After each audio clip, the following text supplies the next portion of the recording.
Okay, good day, Stam. Today we're going to discuss Module 7 entitled Periodic Table and Periodicity. On this topic, we have a learning objectives na at the end of the lesson, you have to learn. Una, you have to know how to explain periodic recurrence of similar properties among elements in the periodic table in terms of electronic structure. Kalawa, relate the number of valence electrons of elements to their group number in the periodic table. And lastly, compare the properties of families of the elements. So I think we have to disregard or skip na si topic outline. Let's proceed with the introduction. Alam natin na ang classifications ng state of matters natin ngayon ay solid, liquid, and gas. Pero before pa tayo dumating sa point ng pagka-classify ng state of matters natin as solid, liquid, and gas, people believe before that all things that surround us was created in four main roots, which is the earth, water, air, and fire. So, parang malakas mga Encantadia, no? So, before, people believe that lahat ng bagay sa mundo is created by the four elements, which is the earth, water, air, and fire. Uh, that element, okay, that beliefs turns into classifications with regards to state of matters. Kasi nga 'di ba, the more uh, times goes by, scientists discover a lot of things. Scientists prove some things that we didn't expect, no? Based on their research or based on their findings. And did you know na yung first element in periodic table was accidentally discovered by Hennig Brand because uh, yung target niya talaga is ma-discover yung tinatawag natin na Philosopher's Stone. But sadly, instead na Philosopher's Stone ang na-discover niya, yung first element sa periodic table, yung pinaka na-discover niya, which is the phosphorus. So, na-discover niya si phosphorus by accident, and then, nakuha niya yung specimen na yon through human urine. Yung Philosopher's Stone po, it's a mythical object na pinaniniwalaan ng mga tao before na kayang mag-convert ng isang ordinaryong bagay into expensive one, like gold, diamond, etc.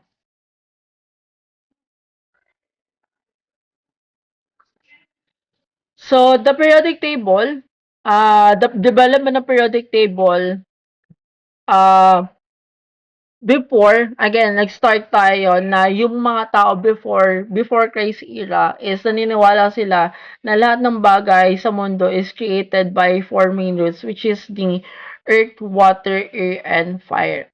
And then, nag-add ulit si Aristotle ng ikalama, which is sinatawag natin siyang ether. The more that we discover element, actually, yung pinaka-predictable natin, the more naman siya na nagpo-progress for development. So, the discovery of periodic table progress according to the number of elements we discover.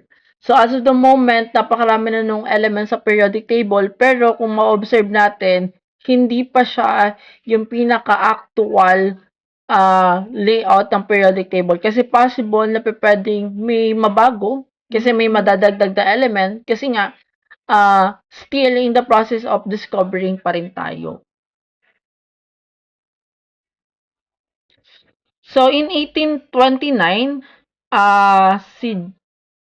si German chemist Johann Wolfgang, yung kauna-unahang nag-propose ng pagre-rearrange ng periodic table. So, pinopose niya yung law of triads. So, pag sinabing law of triads, tatlong element na with same similarities yung dapat na magkakagrupo, yung arrangement nila. So, si law of triads, gumagana siya if ever if we wanted to apply law of triads in certain element, so ganito kung paano siya gumagana. Yung atomic weight ng first element tsaka ng last element, is pinagpa-plus natin tsaka natin siya i-divide by 2 para makuha yung pinaka-average. Tapos yung average is precise yung magiging result niya with the atomic weight ng second element. So, precise kasi not to be exact. And also, yung law of triads, hindi siya widely acceptable. Pero popular siya kasi siya yung kauna-unahan. But somehow, hindi siya applicable in all elements. Kasi not all elements have the same similarities. In 1862, Alexander Emil, siya naman yung nag-propose na dapat yung arrangement ng periodic table or ng elements sa periodic table is naka-base with regards to physical and chemical properties ng elements. Now, in 1864, dumating si Alexander Reina Newlands. Siya naman yung nag-propose na ng law of octaves. So, yung law of octaves, medyo naging controversial siya kasi nga, wala siyang scientific basis. Basta, ang ginawa ni Alexander is binase niya yon based on the musical notes na meron siya. Now, nung 1869 and 1870, dumating na si Dimitri tsaka si Lothar Meyer. So, parehas sila nag-aral between the elements na mapatagpuan natin in the surroundings sa Earth mismo. So, parehas din sila ng findings na dapat yung arrangement ng periodic table is naka-arrange based on the atomic weight. But somehow, in modern periodic table, ang na-credit lang as father of modern periodic table is walang iba kundi si Dimitri. Kasi nga, we have rules na kapag kung sino yung naunang nag-publish, sa kanya yung pinaka-credits. Even though they have the same output, same findings, still, mas nauna pa rin nag-publish si Dimitri. In 1913 po, dumating si Henry Gwynne Jeffrey Moseley, wherein using his X-ray spectra experiment, sinuggest niya na yung arrangement dapat ng periodic table is naka-arrange dapat based on the atomic number. So, currently, ito yung ginagamit natin sa modern periodic table. Pero still, yung gamit natin na modern periodic table, hindi po yan yung pinaka-exact layout. Yung mga scientists is nagli-leave sila ng spaces if ever meron pang madidiscover na element. For the arrangement of periodic table, meron tayong dalawang classification. Meron tayong horizontal and meron tayong vertical. So kapag horizontal, ang tawag natin doon ay period or series. Pero kapag sinabi naman pong vertical, ang tawag natin doon ay group or families. So sa periodic table, we have series or period. Yun po ay naka-horizontal lane. So, lahat po ng element na under series number 1 or period number 1, so makikita natin siya in left side. May numbering po dyan na 1, 2, 3, 4, 5, 6, 7. So, hanggang 7 series yung periodic table natin. Yung purpose ng series is classifications ng dami ng ring ng bawat element. So, the more na mataas yung series or yung period, ibig sabihin, mas mataas din yung principal energy level or yung tinatawag natin na orbital ring. Si lanthanides tsaka si actinides, si lanthanides po karugtong siya ni Lu, tsaka si actinides po karugtong naman siya ni Lr. So, si lanthanides po nasa 6 series, at si actinides po nasa 7 series. So, again po, ang purpose ng series is kina-classify based on the group or horizontal lane kung saan yung mga element na merong similar na dami ng orbital ring. So, lahat po ng sa series 1 na element, they have the same dami ng orbital ring, which is the 1. So, the more po na lumalaki yung series natin, the more naman din na dumadami yung orbital ring. Ikalawa naman po yung tatawag natin na group or families. So, the periodic table is nahati into two groups. We have group representative and not group representative. Yung group A and group B. Si group A po, kinaklasify siya as group representative. So, meron tayong 1A, 2A, 3A, 4A, 5A, 6A hanggang 7A at saka 8A, no? So, start tayo kay helium, sunod kay beryllium, lalaktawan natin yung transition metal, sunod kay boron for 3A, 4A naman si carbon, and 5A si nitrogen, and then 7A si fluorine, and then 8A yung mga noble gases natin. So, vertical line naman po ito. So, yung number po before the letter, ang representation niyan is yung bilang ng electrons sa outermost layer. So, lahat po ng nasa group 1A, sila yung mga element na merong isa lang na valence electrons sa outermost layer, sa pinakahuling layer po nila.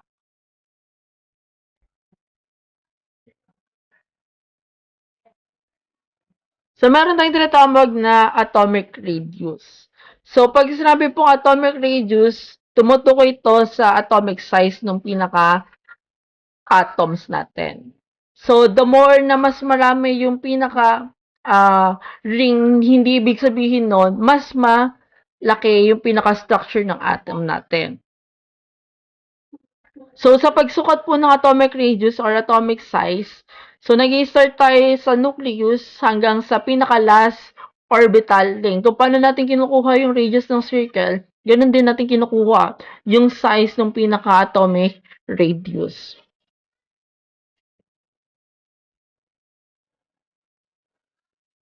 Now, just to be reminded po, hindi porket marami yung series or madami yung ring na contain ng pinaka-electrons or ng atoms natin, is ibig sabihin nun is malaki na yung atomic size niya. Mali po yung perception na yun, ha? Kasi may mga parts na nakakapekto in terms of the atomic size. Unang-una, yung dami ng nuclear charge. Pag sinabi pong dami ng nuclear charge, that is the dami ng positive charge and negative charge. The more po na mas madami yung nuclear charge na meron tayo, ibig sabihin po, mas malakas yung attraction force na nare-release. The more po na mas matlakas yung attraction force na nare-release, ibig sabihin po, mas nagiging compress yung pinaka-structure or nag-zinc into center yung pinaka-structure ng atom natin. Kasi nga, madaming nuclear charge, malakas yung attraction force, definitely, they're going to move toward to center. So, that's why medyo lumiliit yung pinaka-atomic structure. Kaya mali po yung idea na kapag madami yung ring, ibig sabihin malaki po yung pinaka-atomic structure. Now, meron tayong tinatawag na effective nuclear charge. Pero kung in physics po, tinatawag natin siya as net force. In order for us to get the effective nuclear charge, nagma-minus lang tayo. Yung dami ng proton sa dami ng neutron. So, kung ano yung matitira doon, that will be the effective nuclear charge. So, yung effective nuclear charge, nagte-take effect siya in terms of shielding effects. Kagaya ng sinabi ko sa module 6, yung Coulomb's law, kapag parehas yung charge ng isang particles, like positive to positive, they create repulsion. Pero kapag parehas naman pong opposite, ang tendency na mangyayari is nagkakaroon sila na attraction force. Since si nucleus tsaka yung valence electrons is parehas na opposite side charge, which is negative and positive, definitely ang mangyayari is magkakaroon ng attraction force wherein toward to center. So now, pero hindi nangyayari yun kasi nga meron tayong shielding effects na nangyayari, yung pinaka-repulsions na nagaganap. So, pag sinabi kasing effective nuclear charge, that is the nuclear charge or net force accumulated without considering the accelerations of certain something, no? So, yun. Ganun natin kinukuha yung effective nuclear charge ng pinaka-element natin. Mina-minus lang po natin sa charge ng positives and sa charge po ng negative. So, again po, parehas lang po yung atomic radius sa atomic size. And we have to mind this one na kapag gusto natin mag-form ng ions, ganito po yung process na nangyayari. Kapag nagle-lose po tayo ng electrons, automatic nagpo-form tayo ng cation. Pero kapag tayo po ay nagiging ng electrons, automatic po tayo ay nagpo-form ng anion. So, yun po yung main idea na kailangan natin tandaan in terms of forming an ion. So, now let's proceed with the ionization energy. So, si ionization energy is defined as the amount of energy required to remove the most loosely bound electrons. Yung most loosely bound electrons na yan, matatagpuan natin yan sa pinaka-last ring ng isang atomic structure. So, in order for us to remove that loosely bound electrons, kailangan natin gumamit ng ionization energy. So, yung ionization energy, yun yung kinakailangan natin para ma-remove yung pinaka-loosely bound electrons. Now, in order for us to determine kung yung element ba natin is merong higher ionization energy or lower ionization energy without looking deeper into periodic table, we have to follow lang yung pinaka-arrow. From bottom to top and from left to right, sila yung mga element na pataas yung pinaka-ionization energy. Ang rules lang naman po kasi dito kung bakit sila merong mataas na ionization energy is because the more na mas malapit yung pinaka-electrons natin sa nucleus, the more na mas malakas yung attraction force. The more na mas malakas yung attraction force, definitely mas mahirap magtanggal ng electrons. Kaya kinakailangan natin ng mataas na ionization energy. So, factors affecting ionization energy, unang-una yung atomic radius. So, definitely kapag malayo yung electrons from the nucleus, so small amount of ionization energy lang yung nire-required natin. Pero kapag malapit yung electrons from the nucleus, strong amount or higher amount of ionization energy ang nire-required natin. Kalawa yung nuclear charge. So, yung dami ng nuclear charge sa loob ng atom, nakaka-apekto siya in terms of ionization energy. The more na mas madami yung nuclear charge, ibig sabihin, the more na mas malakas yung attraction force na nakikreate. So, the more na mas mataas yung attraction force na nakikreate, syempre, mas mahirap magtanggal ng electrons. And then, lastly, is yung nature of orbitals. So, again, the more na mas malayo, mas madaling tanggalin yung electrons, the more na mas malapit sa nucleus, the more na mas mahirap siyang tanggalin. Next one, we have electron affinity. So, electron affinity is defined as the amount of energy released when an electron is added to a neutral atom. So, in order for us to gain electrons, kailangan mag-lose tayo ng energy. At ang tawag natin dun sa na-lose na energy is electron affinity. That's why, ang nangyayari po is napoproduce tayo ng cation. So, again po, sa electron affinity po, in order for us to gain electrons, we have to lose energy. At yung nalilose natin na energy, ang tawag natin doon ay electron affinity. So, sa process po ng determinations kung yung element ba natin is mataas yung required na electron affinity or mababa yung electron affinity, same ruling lang din po sa pag-follow with regards to ionization energy. So, from bottom to top, nag-i-increase yung required na ionization energy kasi nga, the more na mas malapit from the nucleus, mas malakas yung attraction force at mas mahirap siyang tanggalin. So, meron tayong tinatawag na electronegativity. So, si electronegativity is defined as the ability of an atom to attract bonding pairs of electrons toward to itself. So, electronegativity yon. Pag electropositivity naman, ito yung ability ng atom to lose electrons. Kaya siya tinawag na electropositivity kasi nga nagiging cation. At yung isa naman kaya siya tinawag na electronegativity kasi nga nag-lose tayo ng electron affinity, definitely nagiging negative charge tayo wherein nag-form tayo ng anion.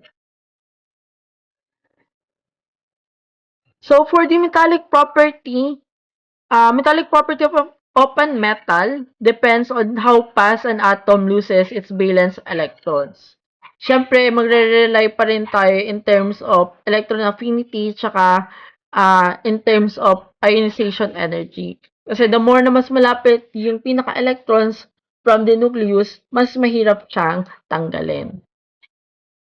So, for the process, same pattern pa rin naman po. No? Kasi nga, yung nire-require natin na energy in order for us to remove electrons is the ionization. So, in order for us to remove kahit non-metals pa, yung loosely bond na metals, na atoms ng metals, we have to follow pa rin yung required ionization energy. Kaya same arrow pa rin yung pinapollow natin. So, I think hanggang dun lang yung pinaka-module 7. So, we're going to proceed now with module 8.